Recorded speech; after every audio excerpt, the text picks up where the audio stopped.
আমরা জামাত ইসলামকে স্পষ্টভাবে জানিয়ে দিতে চাই, যারা এই হামলার সাথে জড়িত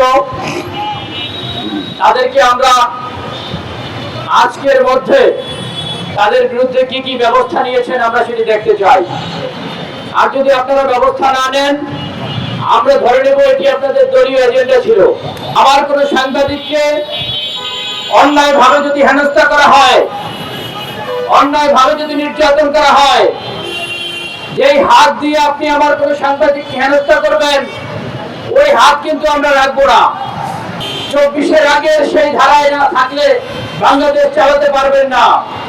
যেখানে অন্যায় হবে, যেখানে অবিচার হবে, যেখানে ডিসক্রিমিনেশন হবে, সেখানে আপনারা পৌঁছে গিয়ে যারা অপরাধী তাদেরকে শনাক্ত করুন। আমাদের সাংবাদিকরা যেখানে সংবাদ কভার করতে যায়, তাদের নিরাপত্তা দেওয়ার দায়িত্ব আপনাদের। যদি আপনারা ব্যর্থ হন, তাহলে আমরা শুধু এই হেনস্থাকারী কি ধরবো না, আপনাদের বিরুদ্ধে আমরা রাজপথে দাঁড়াতে বাধ্য হব। সেখানে উপস্থিত শিশির সহ বেশ কয়েকজন সাংবাদিকরা তারা আলাদা আলাদা করে বক্তব্য নিচ্ছিল, যেহেতু মানববন্ধন হবে না। তো এরপরে পুলিশের কাছ থেকে তারা অনুমতি নিয়ে যখন মানববন্ধন শুরু করে, তখন বেশ কয়েকজন নেতাকর্মী এসে শিশির সহ যারা গণমাধ্যম কর্মী উপস্থিত ছিল তাদের কাছে আলাদা করে বক্তব্য দিতে চায়। আমরা এর আগে দেখেছি বিভিন্ন রাজনৈতিক দলের কর্মসূচিতে এই ঘটনা ঘটে। এক পর্যায়ে তারা বক্তব্য নিতে অস্বীকৃতি জানালে তাদের উপরে চড়াও হয়, তবে তখন হামলার কোনো ঘটনা ঘটেনি। এরপরে জামায়াতের বিক্ষোভ শুরু হয়। বিক্ষোভ শেষ করে যারা তখন ধানমন্ডি 32-এর সামনে এসে আবারও বক্তব্য দিতে চায়, ঠিক ওই সময়ে শিশির বলে যে এখানে সবাই আলাদা আলাদা করে বক্তব্য না দিয়ে নির্দিষ্ট করে দু একজনের কথা বলেন, আমাদের জন্য নিতে সুবিধা হবে। এই কথা বলার পরই শিশিরের উপরে তারা চড়াও হয়। এক পর্যায়ে প্রথম যমুনা টেলিভিশনের সিনিয়র রিপোর্টার রাব্বি সিদ্দিকী ভাইয়ের উপরে চড়াও হয়, তাকে সেখান থেকে ধাক্কা দেয়, ধাক্কা দিয়ে তাকে সরিয়ে দেয়। এরপরে সাথে আরো যারা ছিল তাদেরকে ধাক্কা দেয় এবং তাদের উপরে চড়াও হয়। তখনও হামলার কোনো ঘটনা ঘটেনি। যখন বেশ কয়েকজন মাল্টিমিডিয়া রিপোর্টার এটার প্রতিবাদ করে এবং কেন তাদের সাথে দুর্ব্যবহার করা হচ্ছে এই কথা যখন তারা বলে, তখনই তাদের উপরে এলো পাতারি কিল ঘুষি মারধর শুরু হয়।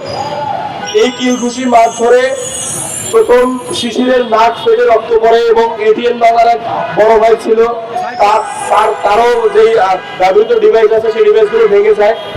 তো এগুলো ভাঙার পরে শিশির মাটিতে পড়ে যায়।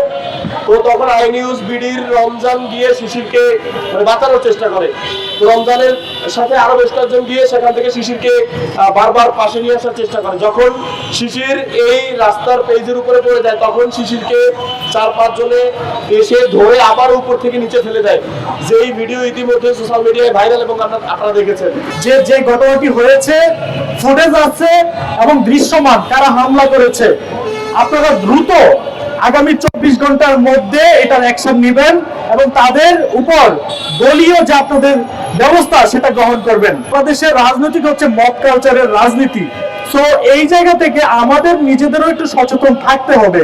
গণমাধ্যম কর্মীরা হচ্ছে সমাজের দর্পণ। এই দর্পণ গুলাকে যদি এভাবে মবের মাধ্যমে হামলা মামলার শিকার করা হয়, তাহলে কিন্তু গণমাধ্যম কর্মীরা কিন্তু এই পেশায় কেউ আসবে না। আজকে রাষ্ট্র সমাজের কাজে গণমাধ্যম কর্মীদের ব্যবহার করা হয়, কিন্তু আমাদের স্বার্থে তারা কিন্তু আমাদের পাশে কেউ দাঁড়ায় না। বাংলাদেশে গণমাধ্যম কর্মীদের উপরে হামলা হলে সেটির কখনোই বিচার হয় না। সাগর রুনি হত্যাকাণ্ডের ঘটনা, সেটি 2012 সালে হয়েছিল, কিন্তু এখন পর্যন্ত কিন্তু সেটির বিচার হয়নি।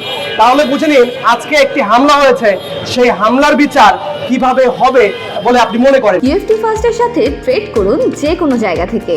ক্যাম্পাসে ক্লাসের ফাঁকে, ঢাকার জ্যামে বসে কিংবা ঘরে বসে, ট্রেডিং এখন হাতের মুঠোয়। তাই ট্রেড করুন যখন খুশি, যেখানে খুশি।